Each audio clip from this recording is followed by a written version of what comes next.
Hi friends, welcome to Rupa IAS Academy. Friends, first of all, happy Raksha Bandhan for all of you. So andarki kuda both Telugu states lo all of you on behalf of Rupa IAS Academy happy Raksha Bandhan. Andaru సుఖంగా సంతోషంగా ఉండాలని ఆశిస్తూ మనం ఈ రక్షాబంధన్ సందర్భంగా రూపా IAS academy ఆఫర్ని కూడా ఇస్తుంది. 20% offer both all courses అనమాట. తెలంగాణ కానీ ఏపీ కానీ ఆల్ కోర్సెస్ మీద 20% ఆఫర్ అందజేస్తుంది. సో ఈ వీడియోలో మనం కొన్ని ముఖ్యమైన ఆగస్ట్ కరెంట్ అఫైర్స్ నేర్చుకుందాం, బర్నింగ్ టాపిక్స్. రూపా ఐఏఎస్ అకాడమీ అటు గ్రూప్స్ కానీ, ఇటు ఏడబ్ల్యూఏఈ కానీ, అటు నేషనల్ ఎగ్జామ్స్ కానీ, ఆర్ఆర్బీ జేఈ కానీ ఇవన్నీ దృష్టిలో పెట్టుకుని కరెంట్ అఫైర్స్ చేయడం జరుగుతుంది. ఓకేనా ఫ్రెండ్స్? సో మన కరెంట్ అఫైర్స్ డైలీ వాచ్ చేయండి, అందరికీ చెప్పండి. ఎగ్జామ్ పాయింట్ ఆఫ్ వ్యూలో ఉంటుంది మనకి ఎప్పుడు కూడా సోది లేకుండా. సో అన్నెసరీ మ్యాటర్ ఎప్పుడు కూడా మన కరెంట్ అఫైర్స్లో ఉండదు, అదే కావాలి ఎగ్జామ్ పాయింట్ ఆఫ్ వ్యూలో కూడా. ఓకేనా ఫ్రెండ్స్? సో ఇక్కడ ఈ కరెంట్ అఫైర్ చూద్దాం. ఇప్పుడు గవర్నర్ వర్సెస్ సీఎం నడుస్తుంది కర్ణాటకలో. ఇది ఎప్పుడు అటు మమతా బెనర్జీ వెస్ట్ బెంగాల్లో కానీ, అటు కేరళ పినరయి విజయన్ కానీ, స్టాలిన్ తమిళనాడులో కానీ. సో సెంట్రల్ వర్సెస్ స్టేట్లో గవర్నర్ వర్సెస్ సీఎం అనమాట. రీసెంట్గా కర్ణాటకలో కూడా ఇదే వచ్చింది. కర్ణాటక గవర్నర్ తావర్ చంద్ గెహ్లట్, ఇది బీజేపీ అయినా గవర్నర్ తావర్ చంద్ గెహ్లట్ వర్సెస్ సిద్ధరామయ్య కాంగ్రెస్. సిద్ధరామయ్య గారు వాళ్ళ వైఫ్ పేరున మైసూర్లో ప్లాట్స్ పొందారట ఇల్లీగల్గా. Mysore urban development authority MUDA అంటాం. సో ఇల్లీగల్గా అలాట్మెంటెడ్ ప్లాట్స్. ఇది ఆయన మీద గవర్నరు 2 days బ్యాక్ ఏం చేశారంటే మనకి ప్రాసిక్యూషన్కి సీఎం మీదే మనకి ఆయన అనుమతి ఇచ్చారనమాట. ఏకంగా సీఎం మీద ప్రాసిక్యూషన్. ఇది ఇవ్వచ్చా లేదా? గవర్నర్కి అధికారం ఉందా? ఈయన ప్రజాప్రతినిధి, ప్రజల చేత ఎన్నికైన వాళ్ళు. ఈయన అపాయింటెడ్, రాష్ట్రపతి చేత అపాయింటెడ్ అనమాట. అలాగే సీఎం మరి ఈయన మీద చేయొచ్చా? ఈ జడ్జిమెంట్లు చాలా ఉన్నాయి హిస్టారికల్లీ. దాంట్లో ముఖ్యంగా మనం ఈ గవర్నర్ మీద ఎటువంటి ప్రొసీడింగ్స్ చేయకూడదు. ఎందుకంటే 361 ఆర్టికల్ ఉంది. ప్రెసిడెంట్ కానీ గవర్నర్ కానీ మనం చూస్తే 361 article. Immunity to the president and governor. ఆయన టర్మ్ టెన్యూర్లో ఎటువంటి యాక్షన్ తీసుకోకూడదు. ఇది చాలా ఇంపార్టెంట్, 361 ఆర్టికల్. అయితే ఈ గవర్నరు సీఎం మీద ప్రాసిక్యూషన్ చేసేటప్పుడు కొన్ని జడ్జిమెంట్స్లో ఆ కౌన్సిల్ ఆఫ్ మినిస్ట్రీ అడ్వైస్ తీసుకోవాలి. కానీ కొన్ని సుప్రీంకోర్టు జడ్జిమెంట్స్లో ఎలా ఉందంటే గవర్నర్ డిస్క్రిషన్, ఆయన యొక్క విచక్షణ అధికారాన్ని ఉపయోగించి చేయొచ్చు. ఈ విధంగా కూడా ఉంది. అంటే అటు ఇటు కూడా జడ్జిమెంట్స్ ఉన్నాయన్నమాట. సో ఆయన ఈరోజు కూడా స్టేట్మెంట్ ఇచ్చారు, నేను కోర్ట్ ఆఫ్ లా ప్రకారం ప్రొసీడ్ అవుతానని చెప్పి. అందుకని న్యూస్లోకి వచ్చింది. సో గుర్తుపెట్టుకోండి. సో అదేవిధంగా సెబీ చైర్మన్, పెద్ద ఇష్యూ. సెబీ చైర్మన్ ప్రజెంట్ మనకి మాధాబీ పురి బచ్, ఈమె present chairman, lady women. Adani గ్రూప్లో ఈమె భర్త కలిసి మారిషస్లో పెట్టుబడులు పెట్టి లబ్ధి పొందారట. ఇది హిండన్బర్గ్, అమెరికా బేస్డ్ ఒక సంస్థ, ఇది రీసెర్చ్ సంస్థ అనమాట. ఇది ఒక బాంబు పేల్చింది. సో అదానీ గ్రూప్కి సంబంధించి పెట్టుబడులు ఈమె, అదేవిధంగా ఈమె భర్త కూడా మారిషస్లో పెట్టారట పెట్టుబడులు. సో తద్వారా లబ్ధి పొందారట. ఇది చాలా భారతదేశాన్ని కుదిపేస్తుంది అనమాట ప్రజెంట్. ఇది అందుకని న్యూస్లోకి వచ్చింది. ఇది కూడా చాలా ఇంపార్టెంట్. అదేవిధంగా Tungabhadra dam gate 19 stop log ఊడిపోయింది, కొట్టుకుపోయింది, తెలుసు మనందరికీ కూడా. స్టాప్ లాగ్ అంటారు దాన్ని, స్టాప్ లాగ్ గేటు 19. అయితే తుంగభద్ర కెపాసిటీ 132 TMCFT. ఈ టోటల్ గేట్స్ 33. ఈ 33లో 19 కొట్టుకుపోయింది. ఇది హోస్పేట్ కొప్పల్ మధ్యలో ఉంది జంక్షన్లో. సో డిస్టిక్ విజయనగరం డిస్టిక్ వస్తుంది, డిస్టిక్ విజయనగరం. ఈ డ్యామ్ని 1949-53లో అప్పుడు హైదరాబాద్ స్టేట్, మద్రాస్ ప్రెసిడెన్సీ రెండు కలిపి నిర్మించారనమాట. ఇప్పుడు అది ఆంధ్ర కర్ణాటక మధ్య జాయింట్ వెంచర్గా మారిపోయింది, అంటే ఉమ్మడి ప్రాజెక్ట్గా మారిపోయింది. తెలంగాణకి సంబంధమే లేదు ఇప్పుడు. సో ఇది తుంగభద్రకి సంబంధించి capacity 132 TMCFT. Total gates 33. 19 gate stop log ఏర్పాటు చేశారు ఆల్రెడీ, అందుకే న్యూస్లోకి వచ్చింది. సో అదేవిధంగా మనకి voice of the global south, ఇది స్టార్ట్ అయింది 17th 3rd. దీంట్లో Modi garu global south, global north coordination చెప్పి కంట్రీస్ ఇలా ఏర్పడితే మంచిదని చెప్పి కొత్త ఫార్ములాని తీసుకొచ్చాడు అనమాట. అలాగే trade, capacity building, technical transfer ఇలాంటి వాటి కోసం ఒక ఫండ్ ఏర్పాటు చేద్దాం అని చెప్పి ఇండియా ముందు ఇనిషియేటివ్ 29 crores ప్రకటించిందనమాట. దీనికి ఇది గ్లోబల్ సౌత్, గ్లోబల్ నార్త్కి సంబంధించి. ఓకే, సో ఇదొకటి మనం గుర్తుపెట్టుకోవాలి.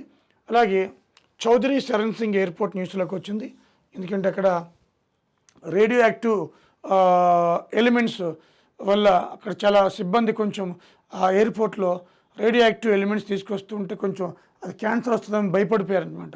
అందుకని లక్నో, ఇది ఎక్కడ ఉంది, చౌదరి చరణ్ సింగ్ ఎయిర్పోర్ట్ లక్నోలో ఉందన్నమాట. ఇది మొన్న న్యూస్లోకి వచ్చింది, because of radio active elements వల్ల. అలాగే మంకీ పాక్స్, ఎంపాక్స్ అంటాం దీన్ని, World Health Organization declared health emergency.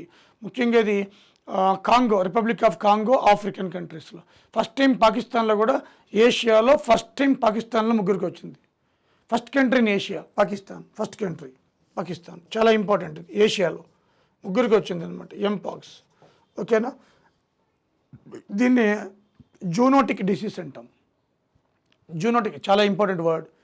Zoonotic disease అంటే ఏంటంటే ఇది యానిమల్ టు మ్యాన్ స్ప్రెడ్ అవుతుంది, జూనోటిక్ అంటాం. If any disease spread animal to man is known as స్పోరాటికా లేకపోతే జూనోటికా, ఇలా ఇస్తూ ఉంటాడు అనమాట. Zoonotic disease very very important word, remember it terminology అనమాట.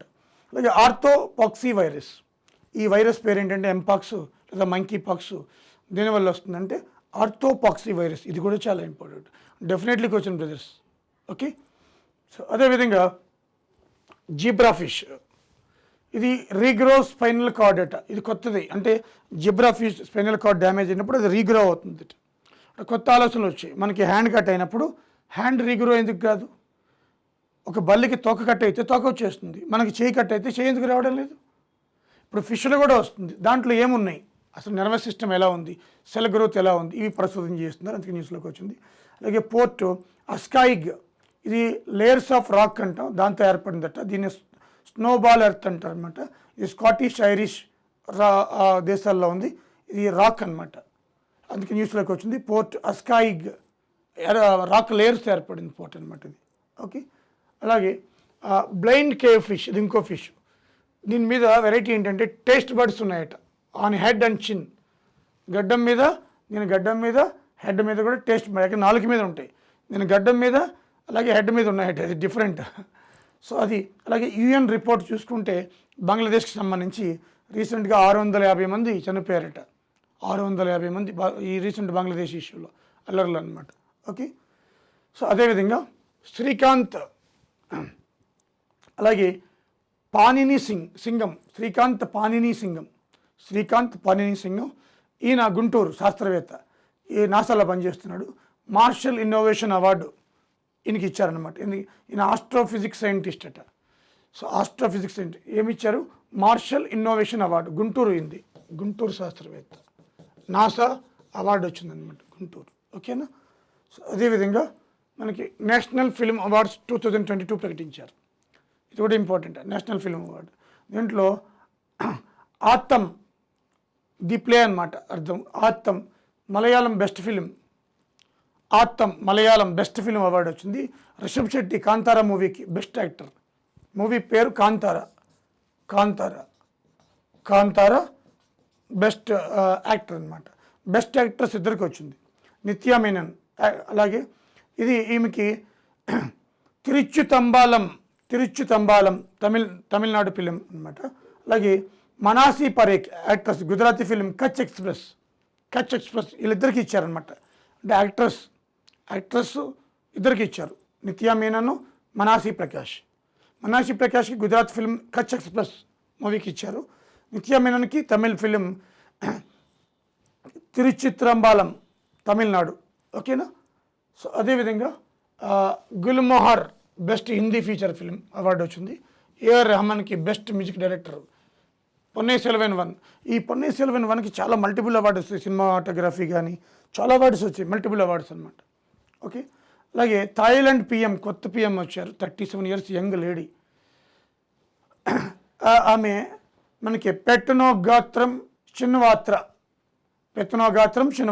చిన్వాత్ర అనేవాడు ఇంతకుముందు వాళ్ళ ఫాదర్ అనమాట, పిఎం చేశారు, కూతురికి ఇచ్చారు. 37 యంగ్ ప్రైమ్ మినిస్టర్ ఆమె, 37 yearsకి. ఓకే, అలాగే ఇస్రో రీసెంట్గా SSLV D3 small satellite launch vehicle ద్వారా ఈఓఎస్ 8ని ఎర్త్ అబ్జర్వేషన్ శాటిలైట్ 8ని లాంచ్ చేస్తుంది. దీని ద్వారా టెక్నాలజీ కానీ మనకి యాక్యురేట్గా ఓషన్ స్టడీ కానీ ఎర్త్ స్టడీ కానీ ఇవన్నీ కూడా యాక్యురేట్గా మనకు కనిపిస్తాయి అన్నమాట. ఈఓఎస్ అంటే earth observation satellite. ISRO SSLV D3 launch చేయడం జరిగిందనమాట. ఓకే, అదేవిధంగా అభిషేక్ మను సింఘ్వి కాంగ్రెస్ తరపున తెలంగాణ నుంచి రాజ్యసభకు నామినేట్ అయ్యారు. ఈయన ఇంతకుముందు సుప్రీంకోర్టులో పనిచేశారు కూడా. అభిషేక్ మను సింఘ్వి ఓకేనా. సో అదేవిధంగా PM మలేషియా విజిట్ ఇండియా, ఈయన ఇండియా వస్తున్నారట. ఆయన పేరు Anwar Ibrahim. Malaysia PM India వస్తున్నారట అన్వర్ ఇబ్రహీం. దీంట్లో భాగంగా జాకిర్ నాయక్ అని మలేషియాకి సంబంధించిన వ్యక్తి. ఈయన హేట్ స్పీచ్ మనీ లాండరింగ్లో ఇండియాలో వాంటెడ్ లిస్ట్లో ఉన్నాడు ఆయన. మరి ఇది 2021 నుంచి కూడా నడుస్తుందన్నమాట. ఈయన అప్పగించమని చూడాలి. జాకిర్ నాయక్ చాలా ఇంపార్టెంట్. ఇదివరకు ఒకసారి ఇచ్చేసిండు అనమాట ఈయన గురించి. అదేవిధంగా మనకి బంగ్లాదేశ్ ఇంటీరియం గవర్నమెంట్ హెడ్గా మహమ్మద్ యూనస్ ఆయన ఎన్నికయ్యారనమాట. ఇంటీరియం గవర్నమెంట్ ప్రజెంట్ హెడ్ కింద. సో ఈయన మనం షేక్ హసీనా గవర్నమెంట్ కూడా విమర్శనం చేస్తున్నాడు అనమాట. అలాగే మనం కూడా ఈయన్ని అప్పీల్ చేస్తాం. హిందువులు బంగ్లాదేశ్లో సేఫ్టీ గురించి మీరు చూడండి అని చెప్పి ఇండియన్ గవర్నమెంట్ కూడా రిక్వెస్ట్ చేసింది అనమాట. బంగ్లాదేశ్ గ్రామీణ బ్యాంక్ పెట్టాడు, ఆయనే పెట్టి ఎంతోమందికి ఉపాధి కలిగించాడు అనమాట మైక్రో ఫైనాన్స్ ద్వారా మహమ్మద్ యూనస్. ఓకే, అలాగే ఒలింపిక్స్ మనం చూస్తే ప్యారిస్ ఒలింపిక్స్ 2024 ప్యారిస్లో జరిగి దీంట్లో ఇండియా కొంచెం ర్యాంక్ దిగజారిపోయింది. టోక్యో ఒలింపిక్స్లో 48th ప్లేస్లో ఉన్న గత ఒలింపిక్స్లో ఇండియా 2024లో ప్యారిస్ ఒలింపిక్స్లో 71 ప్లేస్కి పరిమితమైందనమాట. మనకంటే ఎన్నో దేశాలు ముందున్న చిన్న దేశాలు కూడా 5 బ్రాంజ్ 1 సిల్వర్ టోటల్ 6 వచ్చినాయి. దాంట్లో మనకి మను బకర్ ఫస్ట్ ఉమెన్ అనమాట. ఈ 10 మీటర్ ఎయిర్ పిస్టల్లో ఒలింపిక్ మెడల్ రావడం ఫస్ట్ ఉమెన్. 10 మీటర్ ఎయిర్ పిస్టల్లో బ్రాంజ్ మెడల్ వచ్చింది. అలాగే మను బకర్ సర్బజోత్ సింగ్ ఇద్దరు కలిసి మళ్ళీ బ్రాంజ్ వచ్చింది. 10 metre air pistol mixed 10 metre air పిస్టల్లో మను బకర్ 2 చోట్ల మను బకరే కదా, ఇక్కడ జాయింట్ మిక్స్డ్. అలాగే ఇంకోటి Swapnil Kusale bronze men's 50 meter rifle, అంటే షూటింగ్లో మొత్తం 3 వచ్చినాయి, హార్లో సగం షూటింగ్లోనే. సో అదేవిధంగా ఇండియన్ హాకీ టీంకి ఒకటి వచ్చిందనమాట bronze men's hockey. Okay, so అలాగే నీరజ్ చోప్రా ఈయనకి మాత్రమే సిల్వర్ వచ్చింది జావెలిన్ త్రో 89.45 మీటర్స్ 89.45 మీటర్స్. అలాగే Aman Sehrawat bronze wrestling men's 57 kgs wrestling men's. Vinesh Phogat తెలుసు మీకు, 100 గ్రామ్స్లో అతను ఆ ఫైనల్లో డిస్క్వాలిఫై అయింది. వినో వెరీ వెల్, అది ఒకటి గుర్తుపెట్టుకోవాలి. ఓకేనా. సో అలాగే మెడల్స్ వరల్డ్ టాప్ చూస్తే America 40 gold medals total 126, China 40 gold total 91, Japan 20 gold total 45, Australia total 18 gold 53 total, అంటే గోల్డ్ ఆధారంగానే ర్యాంకులు ఇస్తారు. ఓకేనా. France 16 gold total 64. సో ఇలా serial America, China, Japan, Australia, France, ఇది సీరియల్.